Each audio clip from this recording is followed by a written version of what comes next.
Hey, what is going on, everybody? Welcome back to the channel. My name is Theo, and I love to talk about horror movies, and today I'm talking about Whistle.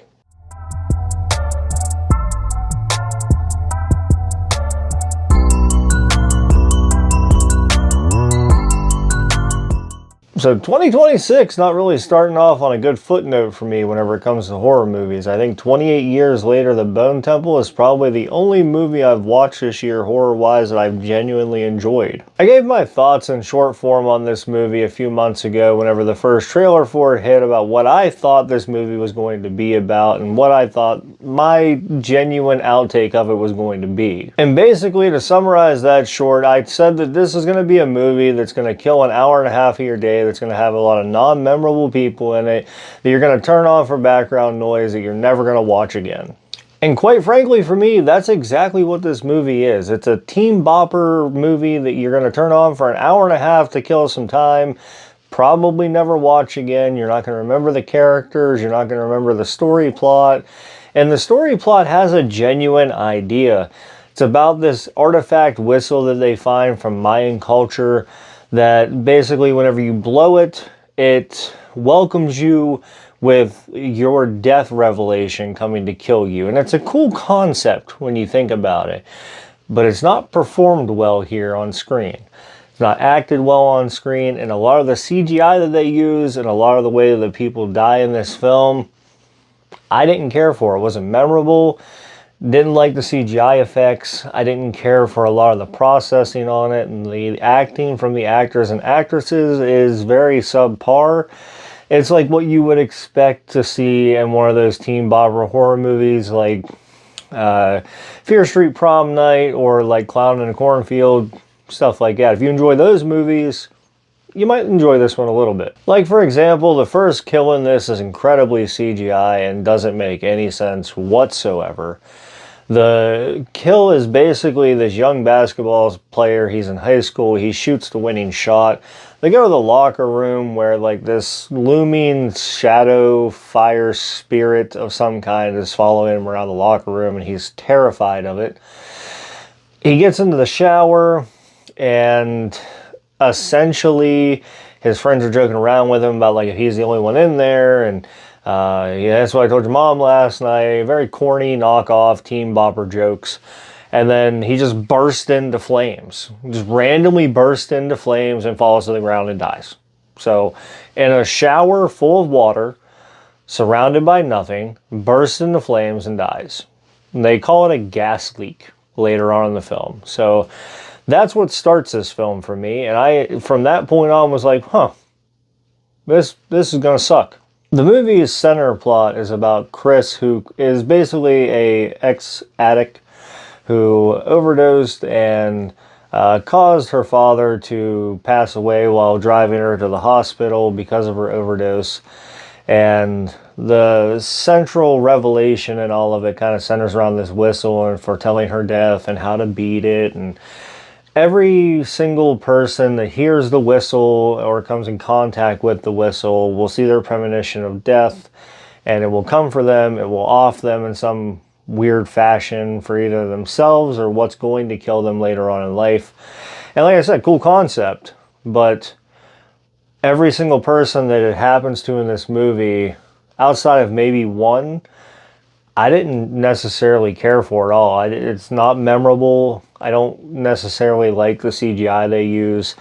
It's very not modern CGI and looks very skin suit. Like you can tell that somebody's in fact wearing a CGI suit and performing these things. And I don't know, it was okay. It's just one of those things that at the end of the day, once you put it on paper and you act it out, and especially at the end for what actually comes to fruition in this movie, none of it truly makes sense. Especially because the way that they tried to defeat this entity of whatever shape or fashion it is that's coming out from this whistle is to pull some kind of Final Destination stunt where you have to kill off somebody or something else before death comes to get you, and that's the way they have to defeat this. And I was like, man, they're doing concepts from like 3 different films on a movie that was supposed to have a genuine like concept, and it just doesn't make any sense. Now we're throwing too much at it, and we're picking pieces of different movies and throwing them together, It's just a whole mishmash of just mess. So let's talk about what I liked about the movie. What did I like? Well, I enjoyed the concept, I guess. I've said that a couple times throughout this video. I think it's a cool concept, and I think if it was done correctly or written differently, it could have been way better than the way it is in this movie. So I'll give the concept some general props.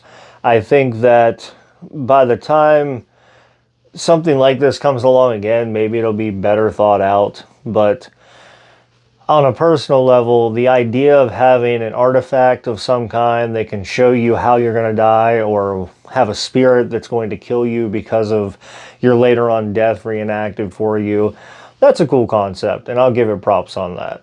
I also enjoyed Nick Frost's character in this because I genuinely just love Nick Frost as an actor.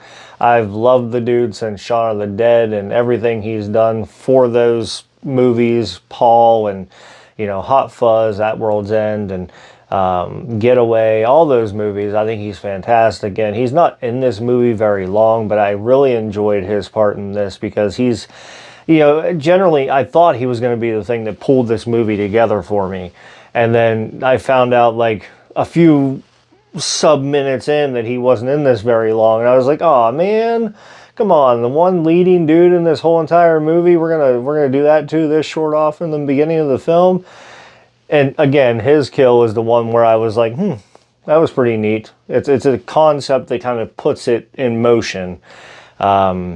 He essentially, he smokes, so his entity is showing him he's going to have stage 4 lung cancer, and the way that it's acted and portrayed is really, really neat. What didn't I like about this movie? Well, there's a few things. I didn't like the writing in the script and the way it was acted. I think that a lot of it seems like lines just being read from a book or a script rather than actually being acted on the screen. There's no like real emotion for how much of the concept is there. There's no real genuine feeling for these characters. You don't get connected to them.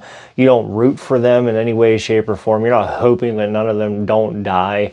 You're not hoping that, there's going to be a second one of whatever this is. I just didn't care. And I think it has a lot to do with the script, the way it was acted, the way it was portrayed, and I just didn't care for it. I also did not care for the use of CGI. I'm always a practical effects dude. I like video effects as well if you mix them with practical effects, but the straight out CGI and video effects just don't do it for me in this day and age.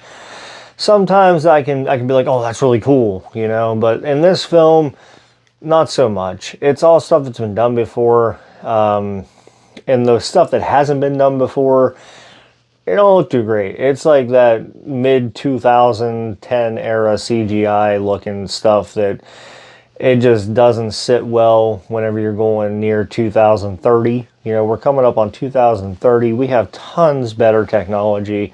And I get this as a film from Shudder, so maybe it didn't have the best funding. But at the same time, there's a lot less budget movies that do way better. And lastly, I did not care for the fact that the ending concept for this stole from another movie.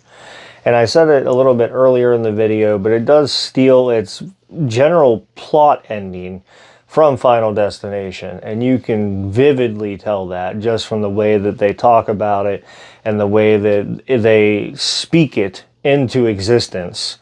And they even do it with an elderly character, kind of like Tony Todd's mortuary assistant. The morgue assistant would be in Tony Todd. He kind of speaks in general tongue about what they have to do in Final Destination to beat death, okay? This one's done the same way with an elderly lady with the same concept of how they have to beat this entity that's going to show them their own death.